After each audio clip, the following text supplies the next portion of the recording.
These days, it seems like everyone's a movie critic. But sometimes, when we listen to the critics, we miss out on the joys to be found in watching bad films. That's where we come in. In Defense Of is a movie podcast where we watch universally panned movies on purpose and challenge ourselves to focus on the positive and redeeming qualities of those films. Maybe it's the music, cinematography, acting, or just some unintentional humor. Sometimes, it'll be really easy, especially if we already like the film in question. But other times, it's going to be really, really hard. Either way, we're bound and determined to find something worth liking, and might even learn a thing or two along the way. So take off your cynic pants and buckle your seatbelts. In this episode, we play devil's advocate in defense of 2002's The Master of Disguise. Hey everyone, Dan here. Just a quick housekeeping note on this episode. We had an issue with my microphone where the audio was recorded off the computer instead of the external microphone I'm using right now. So the audio quality on this episode is not that great. However, we really liked the way that the discussion shook out. So I didn't really feel like we should re-record it at that point, especially being a brand new podcast. So we hope you stick with us, and we promise that we're going to get this thing tightened up as we move forward and get better with it. So I hope you enjoyed the episode, and we'll see you on the other side. Thank you. Hello, welcome back to In Defense Of. Today we are looking at 2002's The Master of Disguise. My name's Dan, and with me is Aaron. Hey guys. All right, man. Well, this movie, Aaron, gosh, what a journey, man. I went on a journey with this film. When this movie first came out, I thought it was absolutely hilarious. I literally thought it was one of the funniest films I'd ever seen. And when I'd watched this, I wasn't really following movie reviews or anything like that. So I just, was isolated to my own opinions. Then in preparation for this podcast, you had brought up this film, and I started looking into the reviews. And I was totally shocked by what people thought of this film. Yeah. And then I rewatched it in preparation for this episode and really struggled with it. I actually couldn't believe what I was seeing. And I was like, I used to think this was like really, really good. Yeah. So, Aaron, what's your, when did you first see this film? Okay, so I remember seeing this movie like years ago when I was a kid with like my childhood friends. And it's actually kind of funny because when I watched it with them, I remember all of them like thought it was hilarious. But for some reason, I hated it. And like I just did not like it. It was only until like years later, probably like in my adult age, that I watched it again and thought it was like hilarious. Yeah. And then, just re-watching it again, like, there's some, like, I can't believe that some of the stuff that made it into this movie, but definitely it's like a hilarious movie. Yeah, this is hard for me. I had to dig deep. You probably at this point like this film better than I do. So you're gonna have to kind of pull me along a little bit here as I struggle to kind of uncover the mystery of this. This movie is an anomaly. This movie. The Rotten Tomato score for this film right now, Aaron, is an abysmal 1% critical rating, which means that only 1% of all critics that reviewed it gave it a favorable review, which is like rock bottom as in terms of reviews. And the kind of reviews people wrote about this film were so intense. Oh, they were absolutely destroying it. Like, on a personal level, they were attacking Dana Carvey, and like, this is the kind of film that anyone who didn't like it just absolutely hated it. Yeah. And I was shocked by some of the reviews I read attacking Dana Carvey on a personal level. So this film, the background, I guess the production on it, it's by Happy Madison Productions, which is Adam Sandler's company. Yeah. And it's the 6th film, I believe, that they did. So they did Deuce Bigalow, Little Nicky, The Animal, Joe Dirt, Mr. Deeds, and then Master of Disguise. Yeah. And that same year, actually, they did 8 Crazy Nights and The Hot Chick. But somehow the Master of Disguise made it through. So, gosh, I guess in talking about this film, I want to start with, Aaron, on a fundamental level, what did you like about this film? Oh, I'm always a fan of just the sporadicness, the like unpredictableness, and just the craziness and how nothing like lines up. Like I enjoy like watching a movie about chaos, and like now this is a different type of chaos because it's just like nothing adds up, nothing makes sense, but it's just made to be like what, like just pick the like lowest fruit, like hanging fruit. And just run with those jokes. And I feel kind of bad like admitting this because like I just absolutely found it hilarious with all the jokes that they made. You know, the fart jokes, the butt jokes, the like all of those jokes just cracked me up. I'm sure we'll touch on this, but the fart gag to this day, it cracks me up every time. I don't know why. I don't know what it is, but that gag every single time, even when I know it's coming, I can't help it. It's like my kryptonite. It's so well timed. The same sound effect every time. So, it's so good. So, I think in qualifying the redeeming qualities of this film, why people should like it, when I was looking for an angle of how to become more fond of this film again, I started looking at interviews and, you know, the production, all this kind of stuff. And what I found kind of shocked me because I didn't know this. But, Aaron, this film was shot between August 24th and October 10th, 2001. Mm-hmm. There's a scene in this film, a very famous scene, where Dana Carvey plays the turtle guy. Yeah. The turtle. Yeah, my favorite character. On the morning of September 11th, 2001, Dana Carvey was wearing the turtle costume. They were on set when they received word that 9/11 had occurred. Oh my gosh. Oh my gosh. So... they had a moment of silence, you know, and then just kept filming. So this movie came out post 9/11. It was one of the first comedies to come out post 9/11. So I started wondering, were people too raw after that event to even like this film at the time? Is that where all the negativity came from? You know, like this terrible, tragic event happens, and then you have Dana Carvey doing like fart jokes. Yeah, no, definitely. I was blown away by this. Also, what I thought was crazy in terms of the production value was this film was made for $16 million, which is a tiny, tiny budget. We talked about Waterworld, how it was made for 200. So, Aaron, here's a list of other films that came out the same year and their budgets. Check this out. So, Master of Disguise was made for $16 million, okay? Sweet Home Alabama came out that year. The budget was $30 million. Okay. The Hot Chick, $34 million. Yep.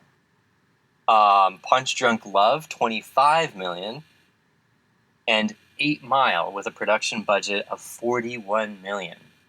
Oh, wow. So Dana Carvey comes along and somehow slips Master of Disguise through on $16 million, and the result is 70 minutes of total chaos. Yeah. Oh. While this global tragedy is happening on the other side of the country. And I'm just like, this movie is an anomaly. Like, this is really, really a time capsule of a film. Yeah. I feel like, Aaron, because this is a family film, right? Yeah. But I feel like this movie marks the beginning of like cynicism in like family films, like widespread, like critical, cultural, in terms of how people viewed these kind of films. Like before that, I feel like a lot of films could get away with murder in terms of the kind of content that were in them, the fart jokes, the toilet humor, just the kind of topics that were covered. Yeah. But then Master of Disguise comes out and everyone just hates it. Yeah, very true. So, gosh, this is, part of me feels kind of bad for it in a weird way. Because, like, most of the film is shot on a very obvious backlot. I'm pretty sure it was shot at Warner Brothers backlot. They have this street called New York Street where... Yeah. Because I didn't know this about Warner Brothers, but Warner Brothers, they actually let other studios film on their locations and use their props for a fee. But like, because this movie was made by like Paramount and Sony and all that, but the whole thing was shot in like under 2 months, mostly on the same backlot. And I think the only 2 sets in the whole film are that backlot and Bowman's house. Yeah. And yet somehow we still got this really funny film out of it. And that's pretty crazy. Yeah. It's a hilarious movie. Now, if I'm going to try to sell this movie to people, I'm going to ask them a few things. Now, I'll ask you these things, Stan. And first of all, do you like butts? Because if you like butts, you're gonna like this movie. Do you like fart jokes? Do you like voices? Do you like children falling over? Because if you like all of those things, you're gonna love this movie. This is like Instagram the movie. Yeah. It was just like I read a few of the reviews as well, and the thing that kept coming up to me was people were just absolutely offended by the turtle scene. And it's like it makes no sense to me, because there's so much like other stuff that you should be offended about in this movie that goes on, but for some reason everyone seems to focus on that turtle scene specifically.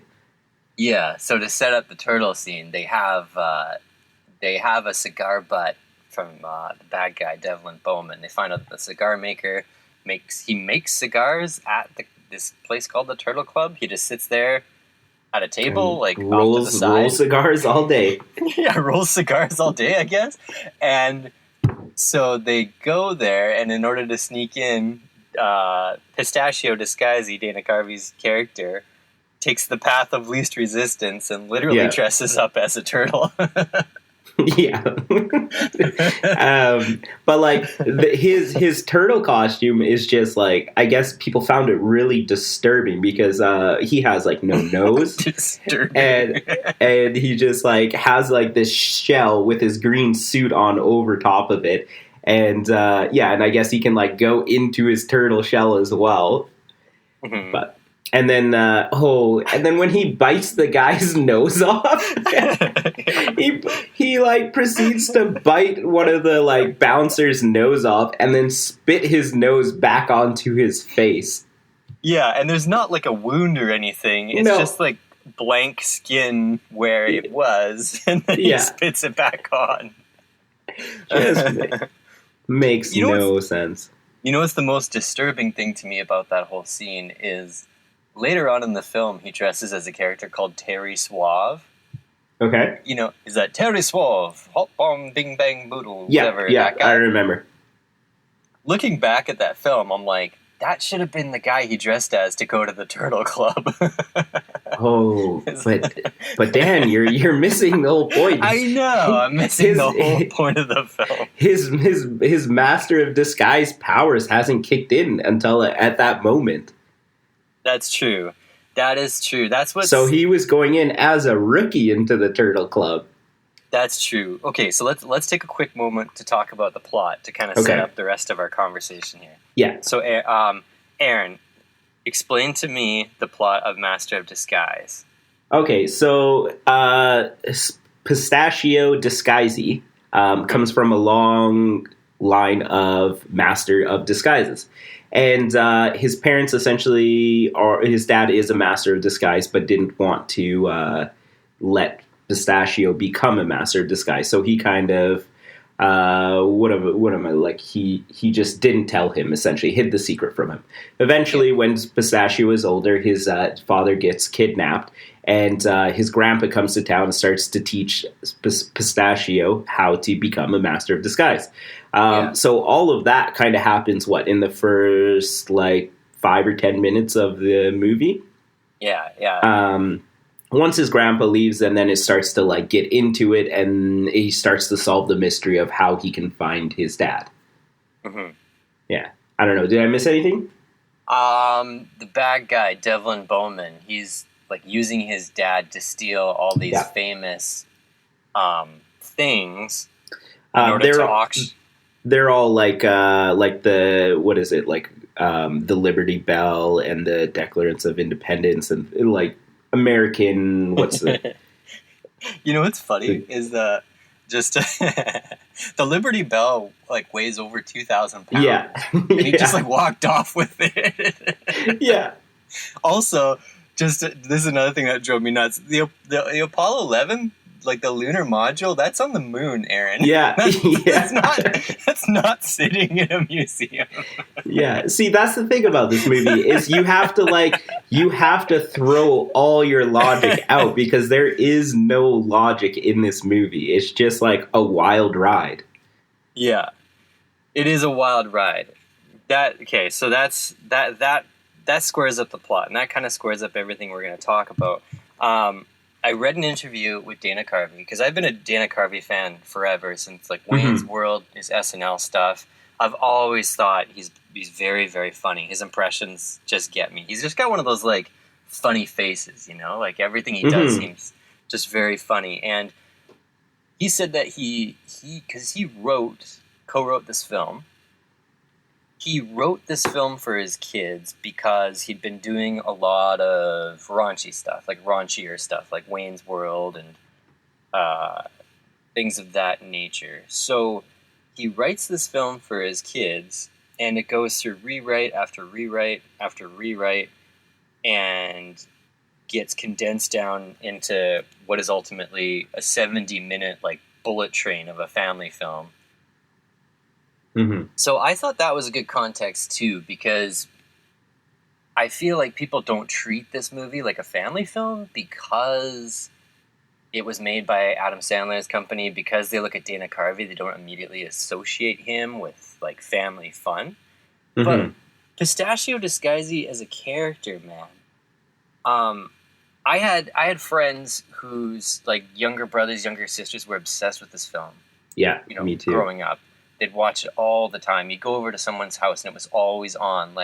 Everyone was quoting Pistachio Disguisey, running around and saying, "Become another person, become another person."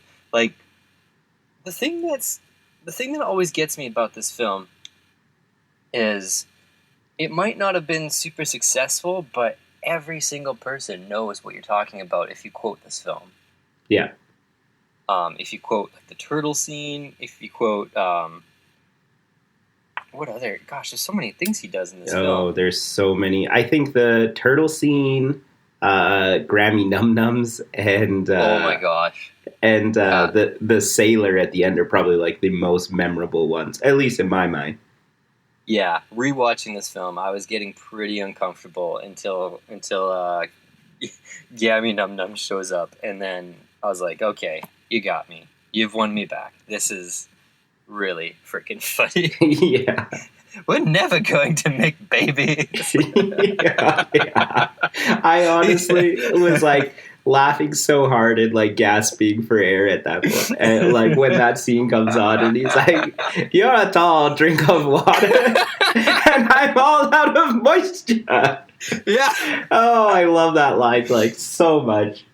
There are very few movies that like a laugh at even just talking about them. And this is Yeah. one of those films. This is what I don't get. Like, this is one of those movies that people love to hate, but I think it's because they're just taking it so stinking seriously. And maybe they take, maybe as a general rule, they take everything super seriously. I even I tried watching some YouTube video reviews of it, and it's just like everyone's just like, this movie's so painful. It's so, you know,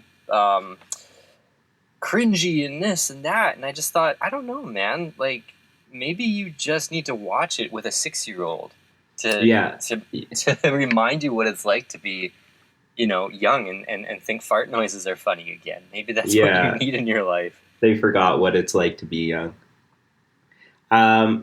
Well, like there is some things that go on in this movie that are just like very politically incorrect. That you can't deny, but like even that, it's kind of like the way that they present it. It's not really like in a bad way. I don't know. So he hires an assistant, Jennifer, who becomes the love interest, and she has a son who I thought at first was named Bonnie Baker, but then I found out his name is Barney Baker. Yeah. Who is struggling to learn how to skateboard and has some of the worst falls I've ever seen a kid take on film. It just always gets up and it says, I'm okay, like every single time he falls. And the entire movie, Pistachio kind of is insulting Jennifer for not having a big enough butt. Yeah. Which, that's problematic right from the outset. This cat has claws. Me like it. Me like it too, but this cat's got no mama caboose. You guys know I can hear you, right? That's definitely... that struck me right off the bat as being, I don't know about that. A couple of his impressions I thought were in pretty bad taste. The one where he, the snake charmer, the nondescript Indian character he played, I was like, I don't know about this. Yeah, I was gonna ask you if you thought that was offensive, being Indian, if that was like something that was like, dude, no. I don't know. Like, yes and no. I get that it's for a movie and it was just a character that he's playing, so I'm not like really offended. If it was like trying to like slander Indian people in any way, or like, I don't know, try to like make fun of them. He wasn't really making fun of them. He was just pretending to be one of them. So I didn't really take it that like offensively. The other thing I was going to say with like his love interest though, because like even though he does make fun of her for her small bottom, he does end up with her in the end. So it's like, you know what? There's a sign of, hey, this is someone who overcame like the qualities that he was looking for and found someone else. So positive message. That's true. That is very true. One of the things I wanted to mention about the story structure is this story structure is very similar to like the hero's journey. It's called. It's like you've heard of that? Where I'm familiar with it. Yeah, basically Star Wars. This is kind of like what the formula is. And the only part of that was really missing in this movie is like the refusal of the call. Like Dana Carvey's character just jumps right in right away. You know, he has nothing holding him down from doing any of this film. You know what I mean? His character kind of just exists, and then his grandpa shows up with a little Exorcist reference, and then he's like, "Okay, sure, I'll become a master of disguise. Cool, let's go do it." You know, he's such a plucky, upbeat, silly character, and his arc is essentially embracing his destiny, which I thought was a pretty good message for kids, because usually it is more dimensional when the hero's like, oh, I can't do that, or no, I don't have what it takes. That doubt is kind of nice. But in this film, he kind of just hops on board. And I kind of liked that because it was refreshing in a sense where you don't have this character that has to mope a bit before really embracing their destiny. He kind of just, okay, cool, let's go do it. I finally know why I like making voices. Yeah, I would definitely agree with that. I thought of it the same way as like the way he grew up, because he was portrayed as like a weirdo and didn't really fit in with anyone because he's always doing voices and stuff. And even in the first couple of scenes when he's like in the restaurant and like starts like copying the voice of the Texan guy. And the man-sized meatballs. Yeah, and like you can tell that he just doesn't really fit in. He's striking out with like women, can only manage to like maintain a friendship with a small child.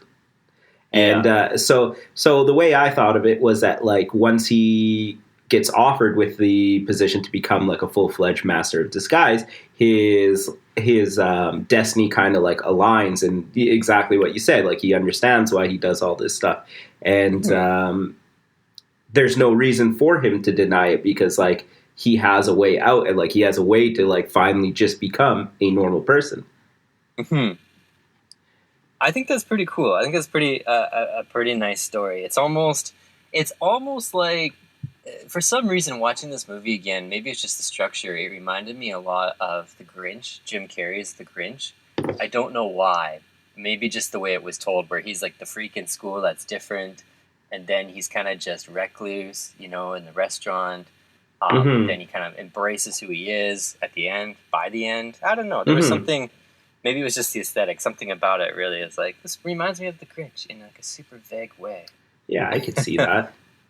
One of my favorite lines in this whole film was when he's talking to his dad and he says, "The mucking's getting worse." When is that? I don't remember that. It's after he insults the Texan, and his dad, who's played by Josh Brolin's dad, Yeah. he pulls him aside, and he's just like, "Oh, the mucking's getting worse," as if it's like a disease or like something he can't control. Yeah, I know what you're talking about. Something about that was just so funny to me. I just thought like, oh man, like imagine any other quirky character thing like that, and put it in that sentence, like, oh my gosh. It's funny that in real life, Josh Brolin is this guy's son. That's actually hilarious. I had no idea. But on film, it's Pistachio Disguisey. His dad is a good looking guy. Like if I look like that when I'm older or somewhere close to that, I'd be happy with that. Yeah, he's definitely got like James Brolin, that's his name. He's got a Burt Reynolds thing going on. He's a cool guy. Yeah. So, gosh. So we've covered the production. We've covered when this movie came out. We've covered the plot. Now, the other character I wanted to talk about before we jump into some of the impressions and stuff was the bad guy, Devlin Bowman. Okay, Devlin Bowman. So, Devlin Bowman's played by Brent Spiner, who's best known for playing Data on Star Trek Next Generation. He also plays that Dr. Oaken in Independence Day. And, if he's done anything besides that, I do not know about it. I don't think. But his character, who has like ridiculously blue eyes, is essentially... He's a pretty one-dimensional character, and he's trying to amass all of these famous things in order to sell them on a black market eBay, right? And there's this ongoing gag in the film where if he laughs for too long of a period of time, he lets out a fart. Now, saying that isn't nearly as funny as watching it happen, but it pretty much is a gag that carries on through the entire film. Yeah, every single time, that is one of the things that I remember the most clearly about this movie is him always farting. And like with it coming up. Like I knew it was coming up every single time, and I still laughed. Mm-hmm.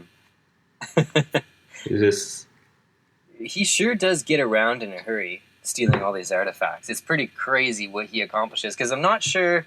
I was trying to figure it out. Like, I know this is a kid's film, but I was trying to figure out how many days elapsed between, like, Pistachio. His mom and dad get kidnapped. His mom thinks that she's making dinner for like 3 or 4 days straight. Yeah. And in this space of time, Devlin Bowman's managed to collect all at once some of the most famous famous things in the entire country. And so I didn't really get a sense of time or place or space. But if you have a theory about that, I'm all ears. Oh, I have no idea. Honestly, I was just like, yeah, it's got to be right around 2 weeks. Mm-hmm. Yeah, That's what it feels. Right. feels like what the pacing of this movie, or like the order of events that happen. Mm-hmm. 2 weeks sounds about right. One of the other things that I was reading on online about the movie that people were really upset about. I don't know if you remember this, but it's when him and his grandpa are walking, and they're eating the ice cream, and then they see like a girl with like a big bottom, and then they like stop and like they're like looking at it and admiring it and stuff, and then they like turn around and it's a dude like walking a dog, and they like freak out. And I don't know why, but like so many people were offended at that scene too. Then they put their ice cream cones into their mouths really fast. Like, yeah, I don't know. That's I feel like that. I want to say, like, I can imagine Adam Sandler having something to do with some of those kind of tonal shifts. Yeah. I don't know. It's such a weird thing to be offended about, because it is kind of a funny gag. Like, I'm not saying that that's what anyone should do in public, but it was kind of a funny egg on their face thing, you know? Yeah, we've all been there where we've been checking out someone and then they turn around and it's a dude. Okay, it's a real life problem. We should be raising awareness about this issue. Yeah, definitely. Not condemning it. Yeah. Man, it's funny that you say that you feel like Adam Sandler had a lot to do with these scenes, because that's once I learned that this was that was produced from like the Happy Madison like what is it called? Production? No. Yeah, okay, Productions. I really realized that Adam Sandler must have had like his hand in a lot of these things, of just like the randomness that goes on. Yeah, I think so. I read an interview that Dana Carvey did with IGN when the DVD came out, because back when DVD releases happened, when they first started coming out, they would be more of like a launch style event, and you know, celebrities would do an entire other round of press and this and that, like, really? This is what's on the disc, and we're gonna have these behind the scenes features, and it was much more big deal back then than it is now, where movies just kind of get released digitally and whatever. So in that interview, he talked about the Abraham Lincoln scene, where Abraham Lincoln can't do a good speech, so one of his ancestors takes his place, and let's party kind of thing. Yeah. And when asked about anything. Yeah, he basically said, that was probably one of Adam Sandler's cronies that came up with that one on the fly. Oh, really? Wow. And it was when he said that I kind of got a sense of like, okay, this was kind of like a sandbox where like Dana Carvey had his story, and then there were a bunch of people just hanging out that were like, oh, do this, maybe try this, maybe do this. Yeah. Actually, in saying that brings up another thing, is how many deleted scenes there are for this film. Yeah. There are so many. A lot of them kind of surface in the closing credits. Yeah. But I remember when we brought this DVD home, Aaron, I thought this movie was so funny that I watched every extended and deleted scene on that disc like multiple times. I just thought they were so funny. There's this there's this character that didn't make the cut in the film, but they end up at like a toy shop or a toy convention, and he plays like this big plump character with like rosy cheeks who keeps like throwing a yo-yo at Bowman or something. And I wish I'd seen that scene. There were these entirely different sequences that got chopped. There was one where he dresses as Captain America and punches Bowman in the face at like the end of the film, and that got cut. Whoa, cool. It's all in a day's work for Capitan America. What's with the Italian accent, Capitan America? Well, you see, America is a big pot of melting people. Nice shield. You want to hold it? Now, you'll excuse me. Oh, please, don't slap me. You're my daddy. If you insist.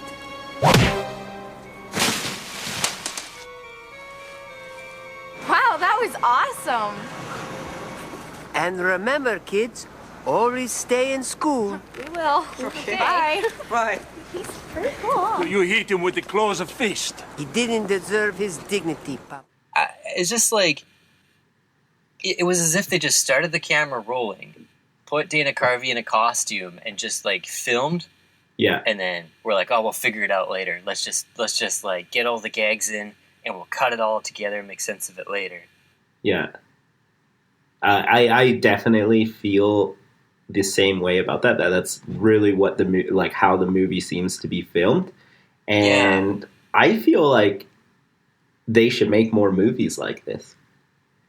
Just that loose improvisational, yeah. But I understand that like if you're investing millions of dollars into a movie, like you don't want to make something that's going to flop, and a movie of this style has like huge potential of flopping, right? Yeah, it's just, I mean, it's true. I don't think the studio had much confidence in it, and it's weird because of the backlash of this film, Dana Carvey didn't really star in a leading role after this. No, I was looking into that too. Yeah, like he does voiceover stuff and like bit parts, but this, as far as leading roles go, this really set him back, I think. Mm-hmm.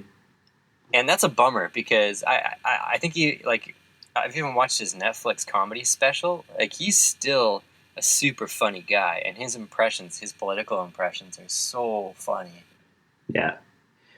Did you see, like, apparently there was a Wayne's World thing with him and Mike Myers at the Oscars? Yeah. Yeah. That was pretty funny. It was pretty brief, but it was cute. I didn't get a chance to watch it, but they were just introducing Bohemian Rhapsody, and yeah, it was a really cute nod. That's really cool, actually. Oh, that brings me to a point I wanted to mention. There's this meta moment that happens in this movie at the beginning of the film. When we first get introduced to Barney Baker. Yeah. When he falls down, the first impression that Dana Carvey does is Shrek and the donkey. Yeah. Now, it's cool because that's what Mike Myers was doing at the time, was the Shrek series. Yeah. But at the same time, I know that at that point in time there was a feud between them since like the Austin Power days and then Shrek. So that was kind of I don't know if that was meant to be like a jab at Mike Myers or if that was just a nod to him or maybe homage. I don't really know, but it really jumped out at me like right off the bat. I was like, oh, that's weird. Like, that's Mike Myers' jam. Yeah. Huh, what's going on here? Well, the other thing that I was wondering, because like if you listen to that impression, is it him actually doing the impression or are they just playing like a sound clip? Oh, that's a good point. I'm pretty sure it's an impression. I assumed that everything in the film because it's spot on. Like, it's spot on. Yeah, I don't know. Yeah. I heard some stuff too that they were like something about Wayne's World that Mike Myers was trying to force Dana Carvey out of Wayne's World, and that's why that they like started a feud there too. Like, he was trying to make it so like he was the only, like, the main person in it. Jeez. So I don't know. Maybe it was whenever whenever someone listens to this, maybe they know the whole deets and they can correct us. Yeah, that's so unfortunate that two guys like that would have beef because we missed out on probably a lot of good projects that they could have done because of it. One thing I read about this movie, that Jim Carrey was considered for the role. Really? Yeah, and that kind of confused me because it just didn't make sense. Like, did they approach Jim Carrey? Because I don't think anyone would ever do this movie. And also, Dana Carvey wrote most of it, so it's like his character and his style, right? You're not going to get Jim Carrey on a $16 million movie. This is like, that was like peak Jim Carrey. Liar Liar came out in 1997, and the budget on that movie was $45 million. And that entire movie is just him in a courtroom. Yeah. That's just to pay his salary, that's so nuts. Like, I feel like Dana Carvey's vision for this film was so much bigger than what he ended up getting to do. Mm-hmm. But it's still kind of weird to me because there's tons of celebrity cameos. I don't know how they got them in the film. I just assume that they were on set that day or were, passing through. And well, the cameos aren't of terribly famous people, Mm-hmm. So it kind of makes sense, that they do, hey, we're making this movie. You don't really have any idea what it's about, but would you like to start have a cameo in it? We had Jessica Simpson. Mm-hmm. We had Jesse Ventura, who was the governor, still a governor at that point, I think. Yeah. We had Michael Johnson. Mm-hmm. And who else? I feel like I'm missing somebody, but there was. Yeah, I can't remember. There's a lot. Yeah, it was weird because none of the cameos were other actors. They were sports people and musicians. So I feel they definitely reached outside of the Hollywood circle in order to be hey, you want to come pop by and do 5 minutes of filming? Yeah. Because even I feel like Jessica Simpson was probably one of the biggest stars that they had for the cameos there, and even that whenever you think of female pop stars and stuff, you automatically think Britney Spears and Christina Aguilera, and then in the lower tier it goes Jessica Simpson, Mandy Moore, and all those people. So where would you put Shakira in that list, Aaron? Oh, Shakira's not in that list because she's she was huge Latin singer before everything, right? Yeah, she's international sensation. Yeah. Yeah, so American pop stars anyways is what I was kind of putting it at. I think Jessica Simpson is probably my favorite cameo in the entire out of all the cameos in this. Yeah. Can we talk about the kind of the lore and the world building? Sure. I was curious about something. I can never figure out. There's some scenes where the disguisees are wearing just actual costumes. Mm-hmm. Any of the celebrity stuff, it's an actual costume that they pull off, which it's an actual disguise. But a lot of Dana Carvey's costumes, although he's not on their level, is him applying prosthetics and makeup to himself. Yeah.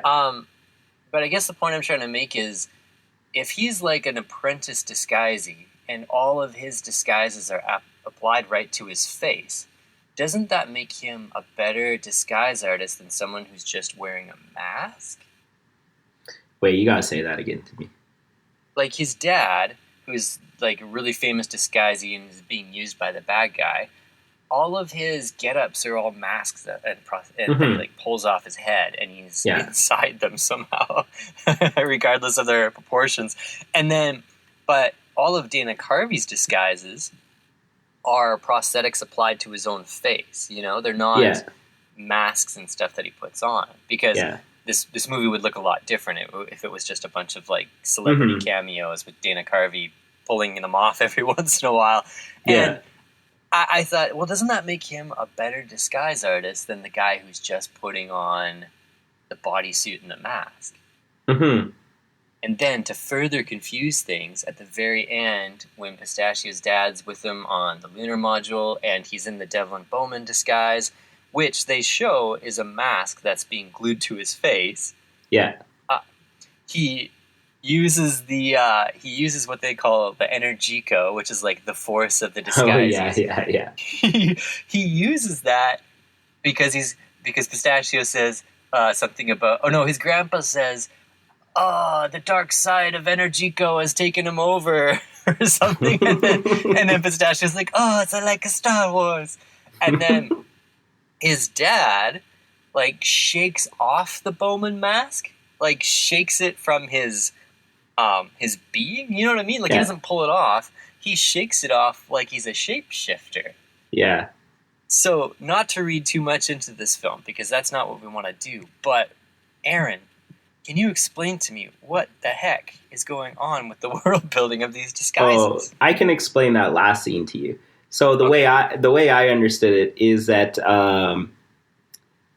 Devlin Bowman was like using some sort of laser to change his face at the end, and that's like when you see the laser, or like otherwise I just assumed it would be like a mask that he would like put on. Right. And so at the end scene, Devlin was like using lasers, whatever technology, it's very vague, to like actually change the structure of his face without like using a mask. So it'd be like an identical copy that they would find, and they wouldn't be able to like pull the mask off. Gotcha. Yeah, because he was trying to frame him for his death. So he uses Energico to basically shake off that lasered mask. Yeah, like the permanent laser mask. He uses the Energico to get rid of it. Jeez. So interesting. There's so much depth. like little subtle depth in this movie. There is, because the mechanics, I swear, this is the most in-depth that anyone has ever talked about this movie in the history of this movie coming out. Yeah. But, so there's the Energico, which is basically the force that they use to tap into these different people. And then there's the mantra that they have to say to become another person. Mm-hmm. But there's also the prosthetics and the makeup that that Pistachio has to learn how to do and get better at. There's this whole training montage of him, pulling air on a fat suit, or he's putting on makeup in a certain amount of time. His grandpa's timing him and punishing him by slapping him when he doesn't get it right. So it seems to me that the way his grandpa explains the mantra and Energico is it transforms your voice, and it transforms your mannerisms and basically your whole mind. But you're still kind of in the driver's seat where you can choose to step out of it. You can still kind of control it. The lines become kind of blurred. It's sort of interesting. Like Pistachio Disguise, he's almost like he's almost addicted to it in a weird spastic kind of way. Like even the amount of times he changes to different characters. Mm-hmm. One of my favorite scenes, which just always shocks me when it happens, because it's just such a funny, bizarre thing to see, is when he crawls up out of that cherry pie. Yeah. And he's in the cherry pie suit. Yeah. And I was like that one. And I was like, holy gosh, like how long did it take to make this cherry pie suit?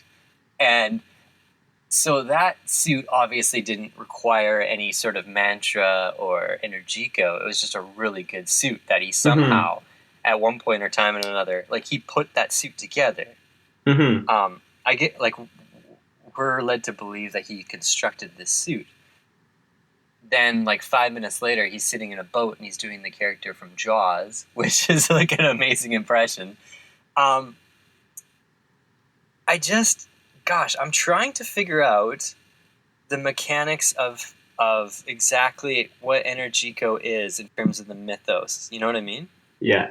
Maybe, you know what I would argue? I would argue that he's not a master of disguise yet, and so that's the reason why he's like applying things, and it's more of like him playing a character than like a guest cameo. And maybe that's why his dad, who is a master of disguise, is able to go into like the body of a famous celebrity. Okay. Yep. That's how that's how I would argue it. I buy that. That's actually really, really good. That's really good. That actually makes sense of pretty much everything I was thinking while watching this. Because Yeah. I started looking at, on a literal level, if I'm an adult watching this film, I started looking at the disguises as almost like mutants, almost like Mystique from X-Men, where they can basically contort their body to fit into these costumes and do what they do. But that makes total sense. That's why so many of his disguises... See, I'm thinking about it backwards. Yeah. But, yeah, okay. I buy that. Interesting fact about this movie is George R.R. Martin, like the creator of Game of Thrones, was heavily inspired to create the Faceless Men in the series. Actually, that's all false. Oh my god! No, I know you don't watch the series, Dan, but like for anyone, so you could be anything you said just then. Yeah. I would have believed. Yeah, no. But anyone that's like listening is probably just like, you're an idiot. But like, I wish you did watch it so you could you would understand what I'm referencing, because there's like a religion or a cult that like one of the main characters becomes a part of. And the disguises. Yeah, and so they like take faces of people and like go into other people's bodies and like completely like disguise themselves as those people. So, oh man, very, very similar. That's creepy. So they're the disguises then. Yeah. They have Energico. That's their religion. Is in the Faceless Men worship the god of Energico. Oh my gosh. So, oh man. So I feel like we've defended the production of this film. We've defended the world and the mechanics of it. We've defended some of the characters. One of the other things I really liked about this film, which I think is worth another look, is the just the sheer production of it. The set design. I don't know if they were using like pre-made sets. Like based on the budget of this film, I was wondering if things were being repurposed. But the production design, like his dad's nest space in the attic, is super cool. Mm-hmm. And that set is really elaborate. Like if you look in the background, it looks like something out of Harry Potter. Yeah, it's like Dumbledore's office or something. There's just stuff everywhere. That's where the budget went. That's where like the entire budget went. The production design, even at Bowman's house, there's this big elaborate party. There's all these extras floating around, and I think something to give a second thought to, definitely while watching this film, would be the production design, and even the big room, where like they have all the different antiques that Bowman wants to auction off. There's a lot of little Easter eggs and stuff hidden in the background for you to catch and look at. And in the opening credits with the storybook and the CG, like it just gives it this really whimsical vibe. You know, the movie literally starts with a song that goes, "This is gonna be fun."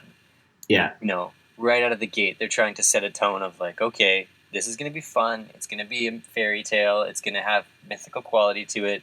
And then you're taken into this bizarre world where everything's kind of mystical, you know? Yeah. You know what? For $16 million in the time they made it, when they made it, the world building and all, this movie, I feel like this movie's pretty dang good. It's pretty stinking funny. Yeah, definitely. You know, that's the thing you got to remember. You know, people say you're nervous about a movie, and I say it's just a freaking movie. You know, it's post 9/11. We've got a world with lots of problems. We've got warnings and all sorts of things. And it's a silly movie. Sit down, get some popcorn, put your feet up. You know, if you're not bored for 80 minutes, you know, then what have you lost? It's like the little movie that could, you know? Mm-hmm. It was an underdog, and it still is. People still hate on this movie. I watched... that guy on YouTube, Nostalgia Critic, I watched his Nostalgia Critic video for this movie, and I couldn't get through it. It was just too harsh. It was just... Oh, really? It was just too harsh. Yeah. It just was missing the point, I felt. And not to that's all I want to say about that, because like when you take into consideration everything about it and you watch it with a kid or you watch it as a kid, like, holy smokes, this is a pretty funny film. Mm-hmm. Yeah, I agree. Like I said, do you like butts? Do you like farts? Do you like people falling over? Because if you do, you're gonna love this movie. Yeah, I think so. There's a lot of slapstick. There's literal slaps. There's a lot of there's not a lot of sight gags, like camera tricks or anything like that. Most of it's verbal. Just Dana Carvey just doing his thing. It's definitely a specific kind of humor. Yeah, and you either have it or you don't. Yeah, one of the things the Nostalgia Critic commented on was Pistachio's voice. How he couldn't believe that was the voice that he was going to use for the entire film. Was that the voice? Yeah. And in that interview with Dana Carvey, he said that they asked him, like, why did you use the voice? Because you're basically playing a character who becomes other characters. Wouldn't you want to play just straight as yourself and then become these exotic characters? And he said that the reason the studio told him that if he had to put on a character and a voice, because if the movie was a smash success, that he didn't want like all the attention. He would be like too famous. He'd be typecast as that character. So you know what I mean? Like people would recognize him. Yeah. So he made the choice of disappearing into the character of Pistachio. Yeah. And putting on that voice and putting on that whole shtick. So I thought that was really interesting because he's playing a character who's becoming other characters, which I think if you're talking about impersonations and impressionists, that just speaks to Dana Carvey's like crazy talent. Yeah. And I agree with you. If there's one thing that you can like take away from this movie, it's that he is unreal at like impressions and voices and things like that. Like it's exactly what you were saying. Not a lot of like crazy like camera angles or no, literally. Is there any CGI? Yeah, maybe a little bit. Just a little bit. I think for that nose thing, that's the only thing that really jumps out at me. Yeah, and it's all literally him doing like everything, which is just insane. And then on top of that, you add all the deleted scenes and all the extras that like are going on in this, like that they did for this movie, and it's just like a testament to like how funny of a guy he is and how talented he is at doing voices and impressions. How many other people could have played that character? Oh, literally today? Jim Carrey, Mike Myers, and that's like, I don't think anyone else. Man, like, is there anyone else? When we're talking like circa 2002, no, I don't think so. I can't think of anybody else. Maybe another SNL cast member, but not to as much strength, I don't think. Because this movie really does play like a series of SNL skits kind of stitched together. Yeah. Yeah, I don't know, and it's funny, because if you watch like the outtakes and stuff, the character who plays Jennifer, who's also named Jennifer in real life, Jennifer Esposito. She's always cracking up, like, and Brent Spiner's always cracking up, and like Dana Carvey is making all the cast and crew laugh the entire time. A lot of like. They had a great time filming this in this short period of time. And Dana Carvey was in a makeup chair at like 3 and 4 in the morning. He spent like 4 or 5 hours in prosthesis for some of the characters, then would shoot all day from dawn till dusk because the studio was trying to get it done really quick. Yeah. And like Dana Carvey, when they asked him, like, would you ever do a movie like this again? Would you ever play another... And he said, well, if I ever did it again, I'd play maybe 2 or 3 characters. He's like, because I've never known work that hard in my life. He said it was a level of exhaustion he's never experienced before in his life. Yeah, I could definitely see that. So he poured everything into this movie, and it definitely shows because, he's such a one-of-a-kind dude, man. I really like Dana Carvey. I think he's such an oddball, but he does some of the funniest character work I've ever seen. Yeah, he, like I said, incredible talent. Just with everything, all these voices, all these characters that he played. Mm-hmm. Totally. What would you say was your favorite scene in the entire movie? My favorite scene.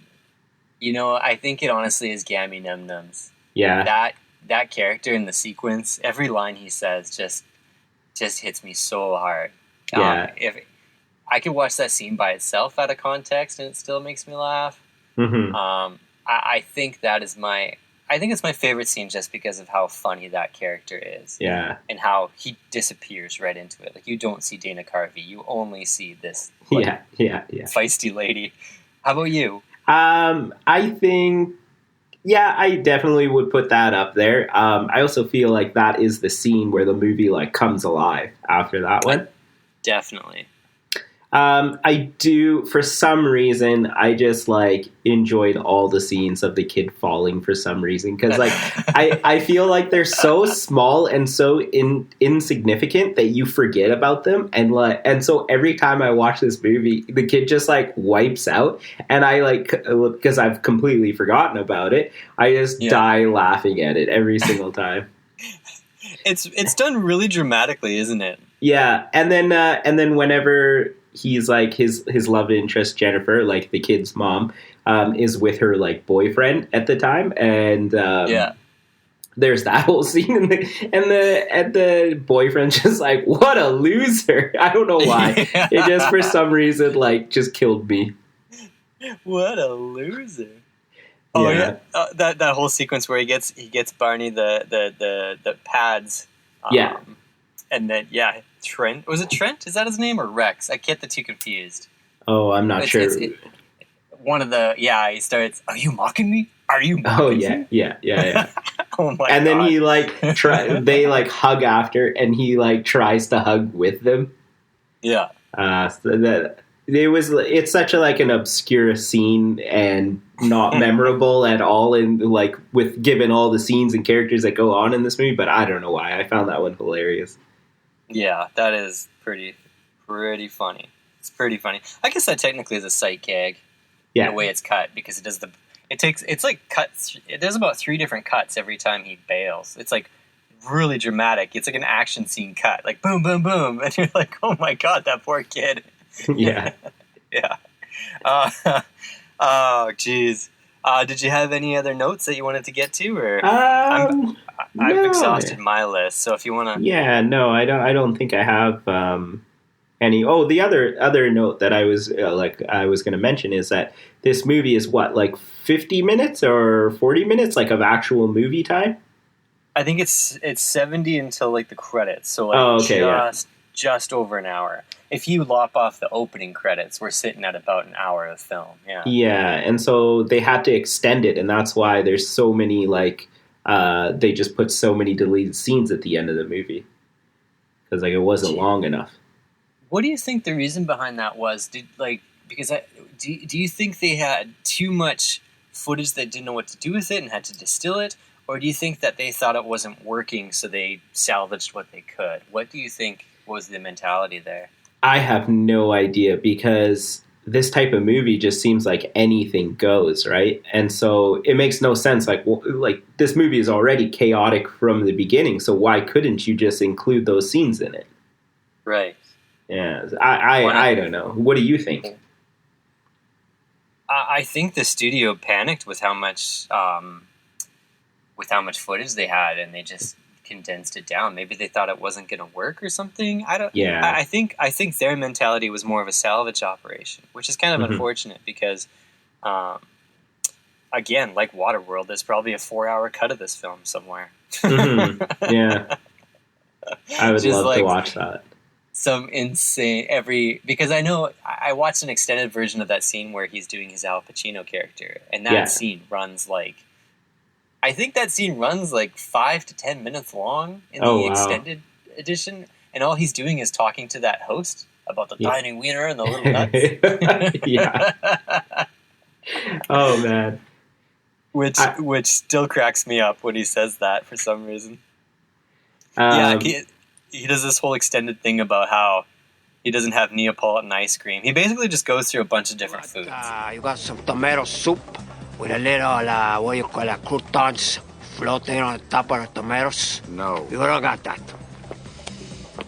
You got some ice cream, huh? You got some Neapolitan ice cream, you know, you got the vanilla, chocolate, strawberry, you go through the vanilla. Oh, delicious. Oh, suddenly chocolate. Oh, you're going through. Oh, my goodness, there's a strawberry. You don't got that. One of the greatest things ever invented. You don't got it. To this day, if I'm at like a party of any sort and there's food there and there's tiny wieners, I will still quote this movie and say, "You want a tiny wiener and little nuts?" This is something man. that's something I was thinking of too. I was okay, Aaron. If you take this is interesting. This movie, I think we make a strong case for this movie deserving cult classic status because, and the reason why, besides all the other stuff we've talked about, is take a movie like Avatar, which is like one of the. I think it's still like biggest successes of all time. Yeah, like, number one grossing movie. Yeah. But Aaron, give me one quote from Avatar. Oh, Tomatometer kill the humans. I don't actually know. Okay. I don't know if that's from. Give me two quotes from Avatar. You're like a baby. Those are okay. I'm sorry. No, those are the only Aaron. ones I remember. You're a big Avatar fan, Aaron. Okay, help me out here. Prove my point with me. Give me 3 quotes from Avatar. Okay, I officially have none. He's like a baby. Okay. What? I just remember those scenes. Like, I remember the Tomatometer one because of the YouTube video. Oh, yeah. See, that's more about the YouTube video. Yeah, but and then the other scene I remember is just because I laughed so hard because she says you're like a baby, but I don't know why I found that scene, like, unintentional humor, found it funny. Yeah. The thing is, that's always struck me about a movie like Master of Disguise, which I believe this movie's going to find redemption in the future because, to this day, if you're standing in a crowded room and you go, turtle, turtle, every single person in that room is going to know what you're talking about. Yeah, very true. Well, like you said, if you say tiny wiener and some little nuts at a party, there's going to be 5 or 6 people who laugh and maybe starts quoting other scenes or whatever. This movie does not deserve 1%, is what I'm saying, because everyone knows this film and everyone has some regard for the film, whether it's the quotes, the characters, everyone knows this film. It has a lot of cultural relevance as far as like cinema goes. Just based on the time it was released, just based on these quotes, I don't know. I guess my closing argument would be that, we're gonna see Master of Disguise hit cult classic status. Mm-hmm. Yeah, I agree. I definitely think it deserves cult status. Yeah. Yeah. This is gonna be like I won't say that it's gonna be on level with something like The Room or anything like that, but I definitely think that I think it'll get its fair shake. Yeah. Dana Carvey's still working. He's still doing stand-up and still doing voiceovers and stuff. So who knows? Maybe we'll get a Master of Disguise 2. Where he hands down the torch to his younger son or something. Yeah. To the kid's name. What's the kid? I guess Barney. I don't know. But definitely deserves cult status. It's frustrating because this movie could work. Yeah. With a bigger budget, a little bit tighter writing, a few more fart jokes. A few more fart jokes. No. There's a version of this movie that exists in my mind that I feel like could smash, but until then, man, I feel like the Master of Disguise can be redeemed. Yeah, definitely. Like just take it for face value and realize that Dana Carvey is a truly talented person, and you'll love the movie. it's a family film. Mm-hmm. Like, stop being, relax. Yeah. Take the edge off the day. I'm going to watch this with my nephews now and see if they enjoy it as much as I did, or if they hate it. That'd be a good test. That's like the litmus test, is get like your nieces or nephews over, play the film, and watch them light up. And then for the next 2 weeks, endure them quoting pistachio and talking like pistachio. Yeah. And that will tell you all you need to know about this film. Yeah. I'm excited to do that now. When once you do it, we'll mention it in one of our follow-up episodes. Yeah, okay. Well, I hope if you listen to this and you hated The Master of Disguise, I hope we've given you a little more to think about. Mm-hmm. Even just the context, I feel like is important. If you already liked it, I hope you just value it more. And we use Rotten Tomatoes as our. We're going to be using that, I think, as our barometer because most people know about it. But it's important. Based on just the premise of the show, it's important to make up your own mind about films and to try not to watch things when you're not in the mood for it, because that changes things too. Yeah. Definitely. Well, Aaron, I think that's all I got to say about The Master of Disguise. Yeah, great movie. Watch it. Tell us what you think. All right. Well, that'll do it. Thanks so much for joining us, guys. We'll see you in the next one. Bye.